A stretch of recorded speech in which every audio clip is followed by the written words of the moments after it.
The Pit and the Pendulum by Edgar Allan Poe. Epigraph. Impia torturum longos hic turba furores, sanguinis inocui, non satiata aluit. Sospite nunc patria, fracto nunc funeris antro. Mors ubi dira fruit, vita solusque patent. Quatrain composed for the gates of a market to be erected upon the site of the Jacobin clubhouse at Paris, which translates to, here the unholy mob of torturers with an insatiable thirst for innocent blood fed their long frenzy. Now our homeland is safe, the funeral cave destroyed, and life and health appear where dreadful death once was. I was sick unto death with that long agony, and when they at length unbound me, and I was permitted to sit, I felt that my senses were leaving me. The sentence, the dread sentence of death, was the last of distinct accentuation which reached my ears. After that, the sound of inquisitorial voices seemed merged in one dreamy, indeterminate hum. It conveyed to my soul the idea of revolution, perhaps from its association in fancy with the burr of a mill wheel. This only for a brief period, for presently I heard no more. Yet for a while I saw, but with how terrible an exaggeration, I saw the lips of the black-robed judges. They appeared to me whiter than the sheet upon which I traced these words, and thin, even to grotesqueness. Thin with the intensity of their expression of firmness, of immovable resolution, of stern contempt of human torture. I saw that the decrees of what to me was fate were still issuing from those lips. I saw them writhe with a deadly locution. I saw them fashion the syllables of my name, and I shuddered because no sound succeeded. I saw, too, for a few moments of delirious horror, the soft and nearly imperceptible waving of the sable draperies which enwrapped the walls of the apartment. And then my vision fell upon the 7 tall candles upon the table. At first they wore the aspect of charity, and seemed white and slender angels who would save me. But then, all at once, there came a most deadly nausea over my spirit, and I felt every fiber in my frame thrill as if I had touched the wire of a galvanic battery, while the meaningless angel forms became meaningless specters with heads of flame, and I saw that from them there would be no help. And then there stole into my fancy, like a rich musical note, the thought of what sweet rest there must be in the grave. The thought came gently and stealthily, and it seemed long before it attained full appreciation. But just as my spirit came at length properly to feel and entertain it, the figures of the judges vanished, as if magically from before me. The tall candles sank into nothingness. Their flames went out utterly. The blackness of darkness supervened.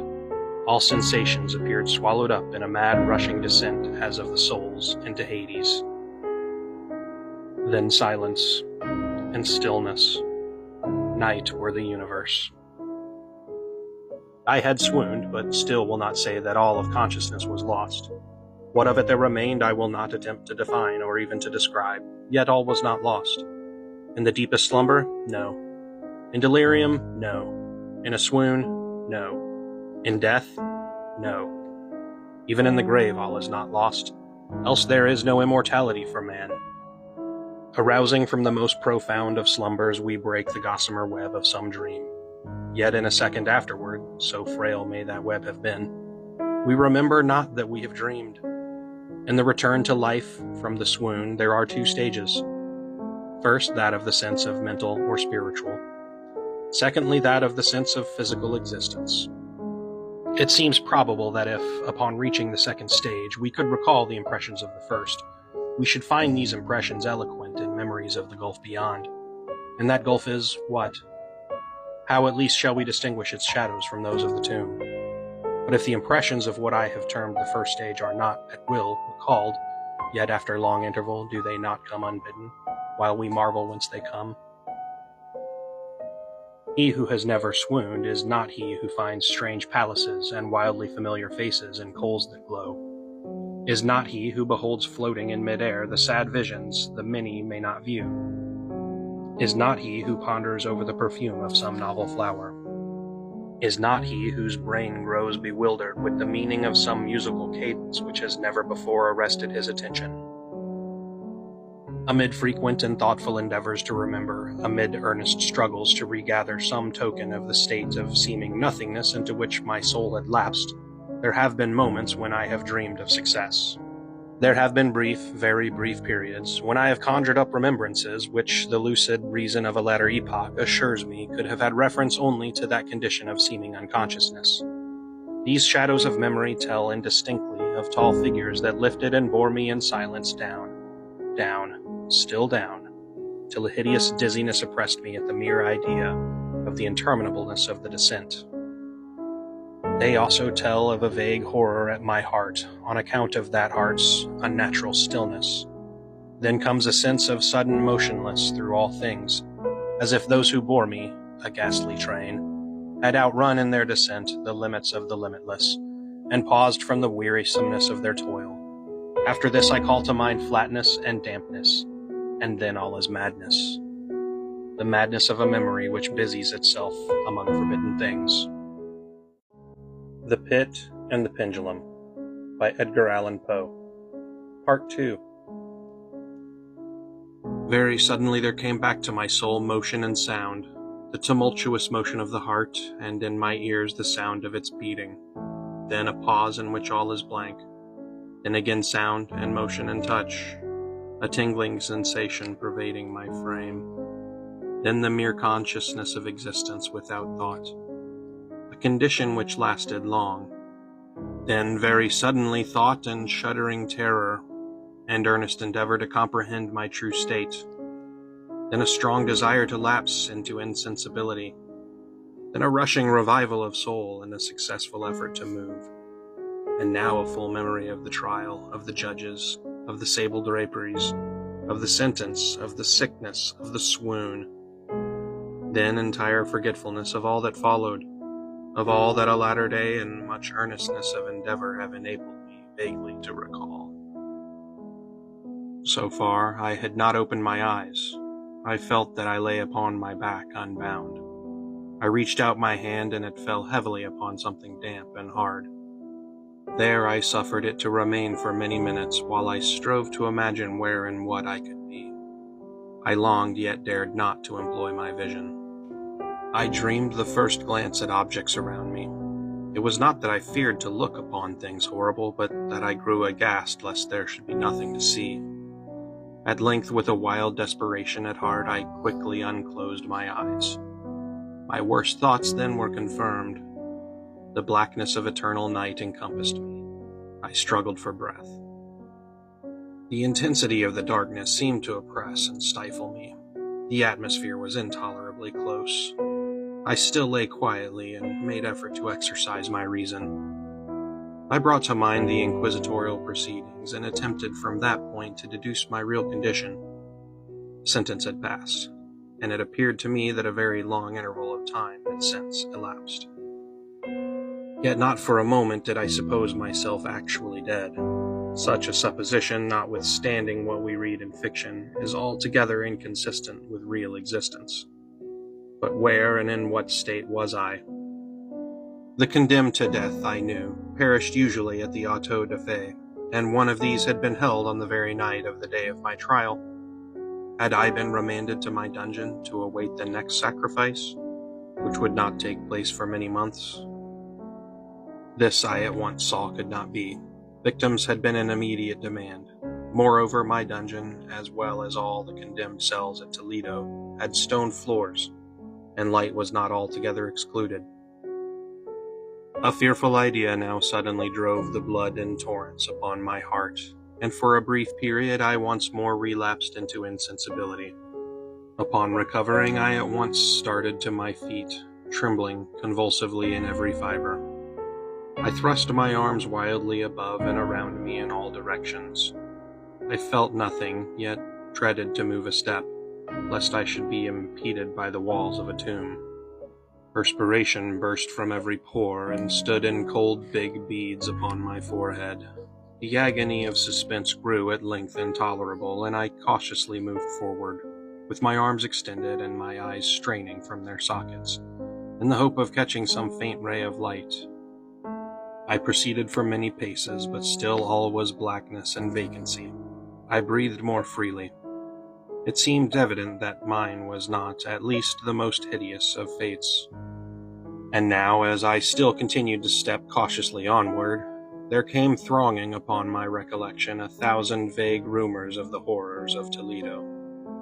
Of the dungeons there had been strange things narrated, fables I had always deemed them, but yet strange and too ghastly to repeat, save in a whisper.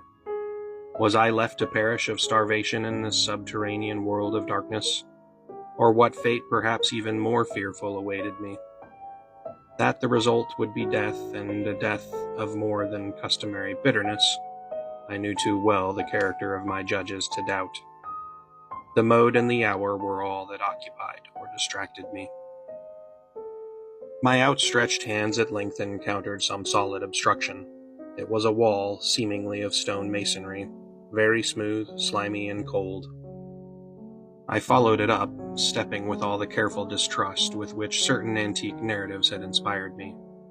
This process, however, afforded me no means of ascertaining the dimensions of my dungeon, as I might make its circuit and return to the point whence I set out without being aware of the fact.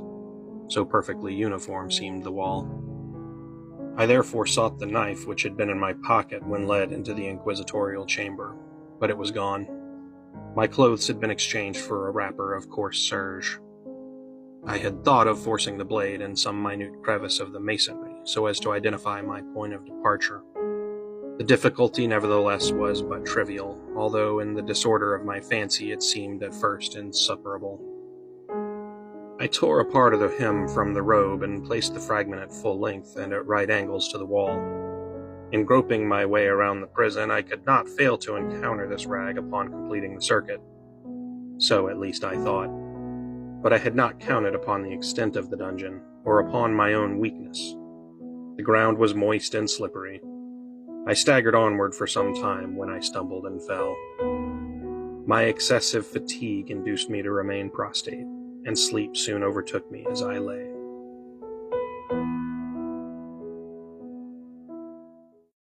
The Pit and the Pendulum by Edgar Allan Poe. Part 3. Upon awaking and stretching forth an arm, I found beside me a loaf and a pitcher with water. I was too much exhausted to reflect upon this circumstance, but ate and drank with avidity. Shortly afterward, I resumed my tour around the prison, and with much toil came at last upon the fragment of the serge. Up to the period when I fell, I had counted 52 paces, and upon resuming my walk, I had counted 48 more when I arrived at the rag. There were in all, then, 100 paces, and admitting 2 paces to the yard, I presumed the dungeon to be 50 yards in circuit. I had met, however, with many angles in the wall, and thus I could form no guess at the shape of the vault. For vault I could not help supposing it to be. I had little object, certainly no hope, in these researches, but a vague curiosity prompted me to continue them. Quitting the wall, I resolved to cross the area of the enclosure. At first I proceeded with extreme caution, for the floor, although seemingly of solid material, was treacherous with slime. At length, however, I took courage and did not hesitate to step firmly, endeavoring to cross in as direct a line as possible. I had advanced some 10 or 12 paces in this manner when the remnant of the torn hem of my robe became entangled between my legs. I stepped on it and fell violently on my face. In the confusion attending my fall, I did not immediately apprehend a somewhat startling circumstance, which yet in a few seconds afterward, and while I still lay prostrate, arrested my attention. It was this. My chin rested upon the floor of the prison, but my lips and the upper portion of my head, although seemingly at a less elevation than the chin, touched nothing. At the same time, my forehead seemed bathed in a clammy vapor, and the peculiar smell of decayed fungus arose to my nostrils. I put forward my arm and shuddered to find that I had fallen at the very brink of a circular pit, whose extent, of course, I had no means of ascertaining at the moment. Groping about the masonry just below the margin, I succeeded in dislodging a small fragment and let it fall into the abyss. For many seconds, I hearkened to its reverberations as it dashed against the sides of the chasm in its descent. At length, there was a sullen plunge into water, succeeded by loud echoes. At the same moment, there came a sound resembling the quick opening and as rapid closing of a door overhead, while a faint gleam of light flashed suddenly through the gloom, and as suddenly faded away. I saw clearly the doom which had been prepared for me, and congratulated myself upon the timely accident by which I had escaped. Another step before my fall, and the world had seen me no more. And the death just avoided was that very character which I had regarded as fabulous and frivolous in the tales respecting the Inquisition.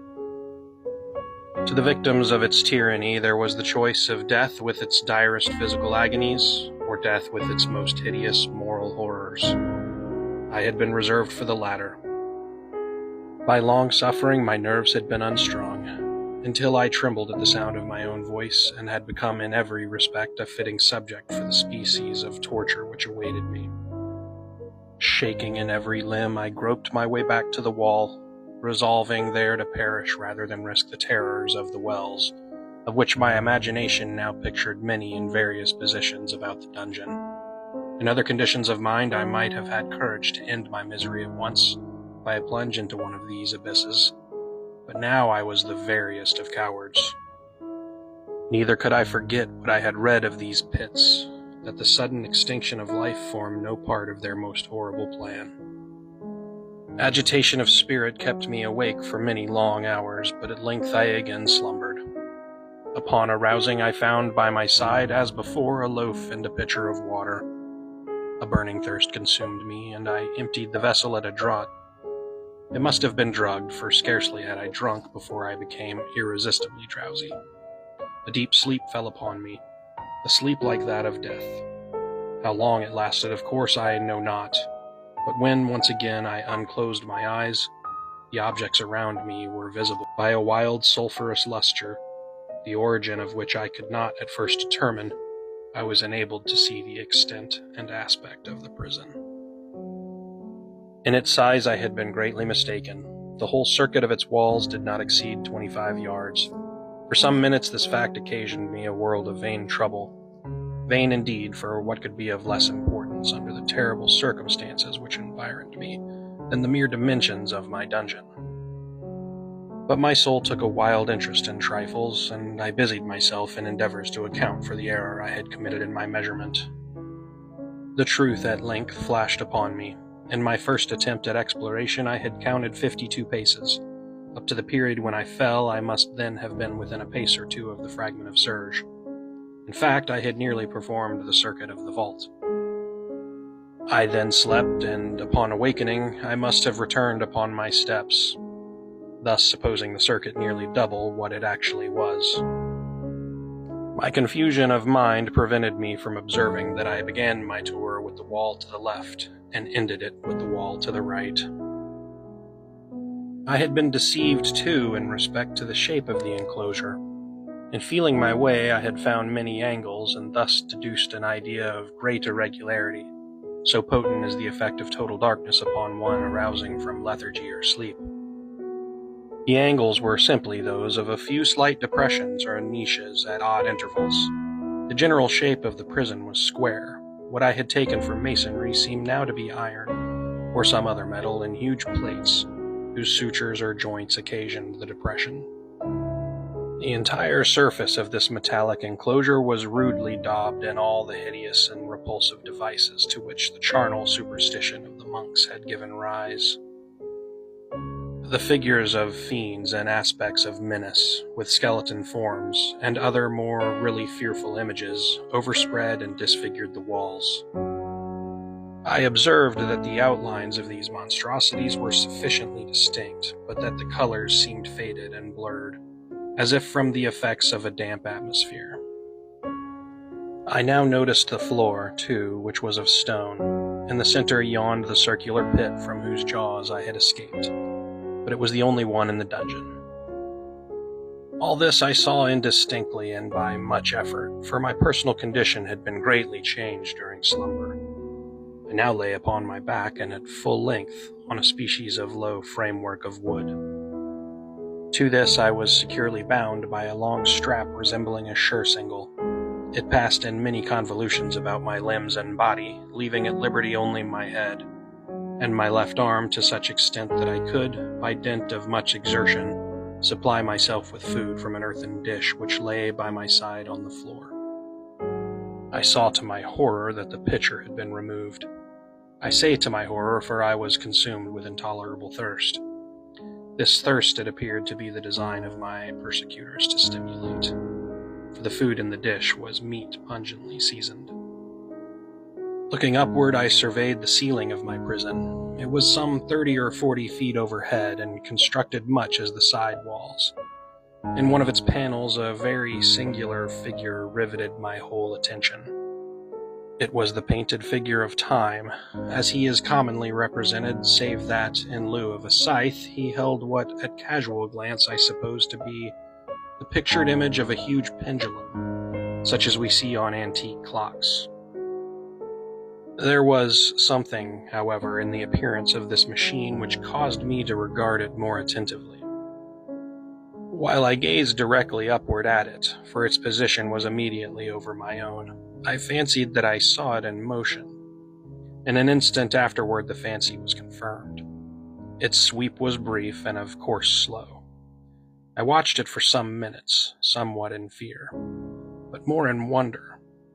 Wearied at length with observing its dull movement, I turned my eyes upon the other objects in the cell.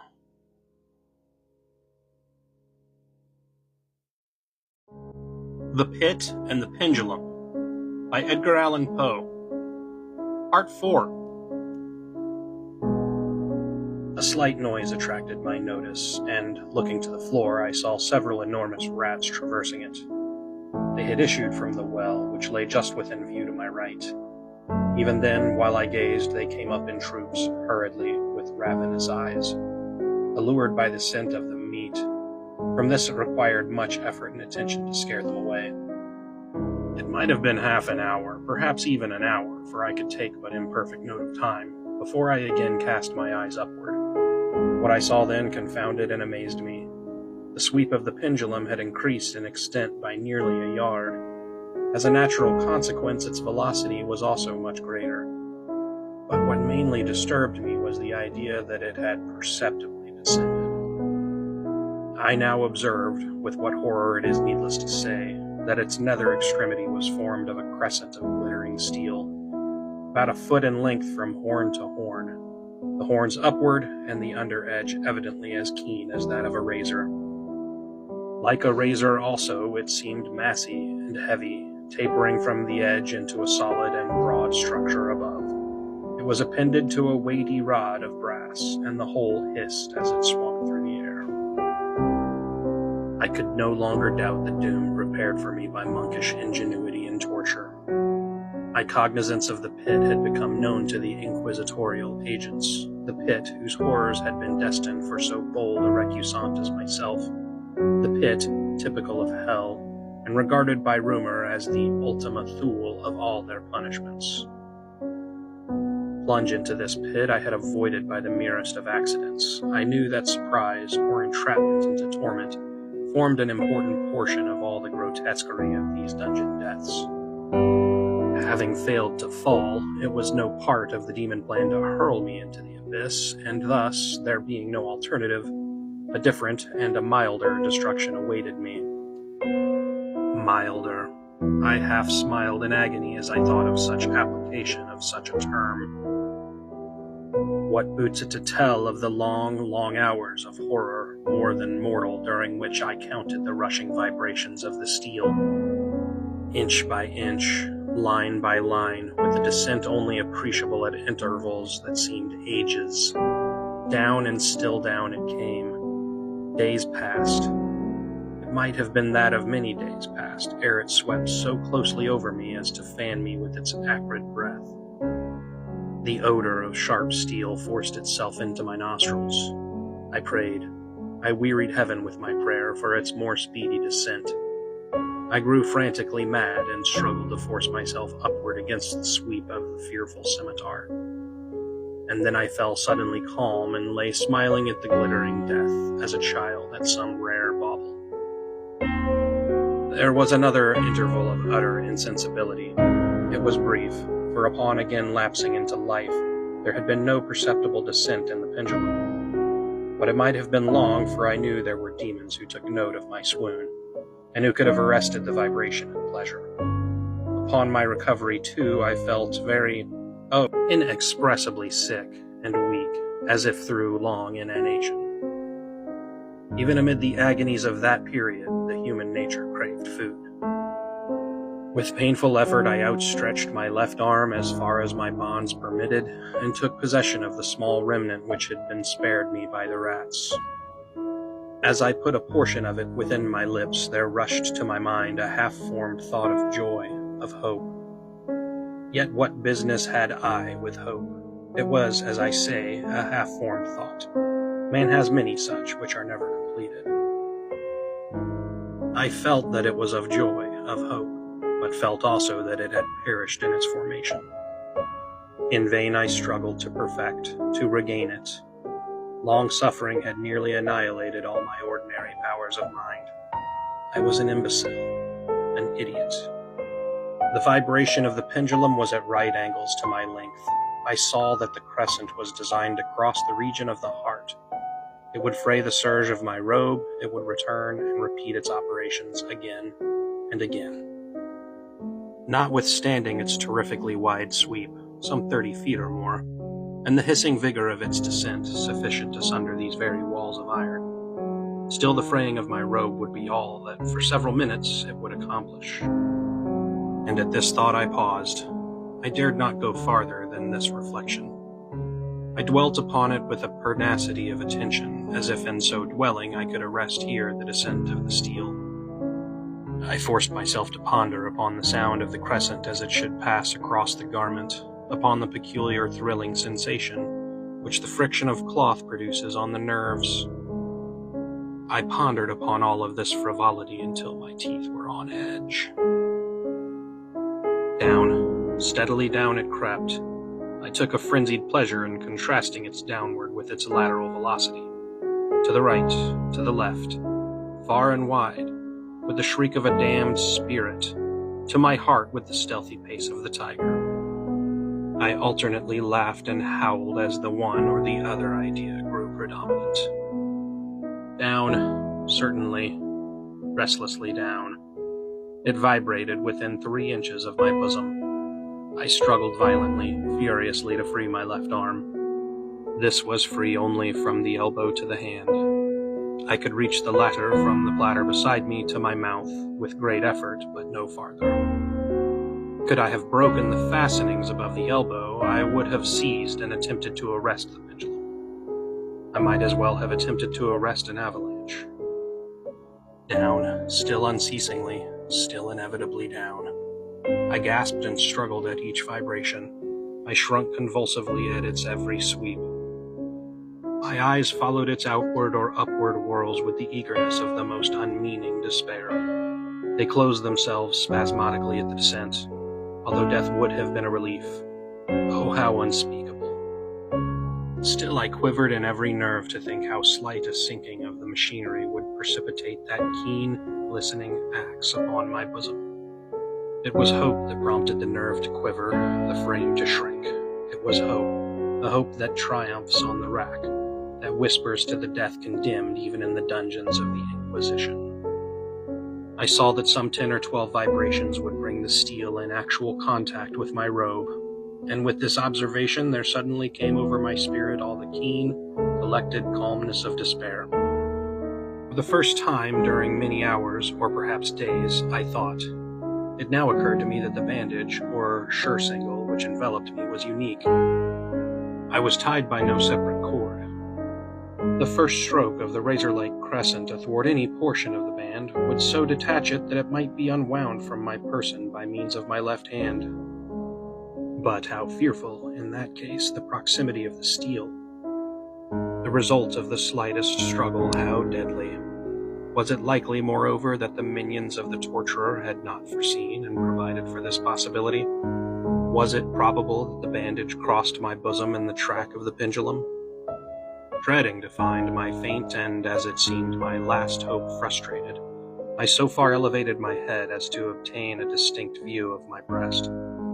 The sure single enveloped my limbs and body close in all directions, save in the path of the destroying crescent.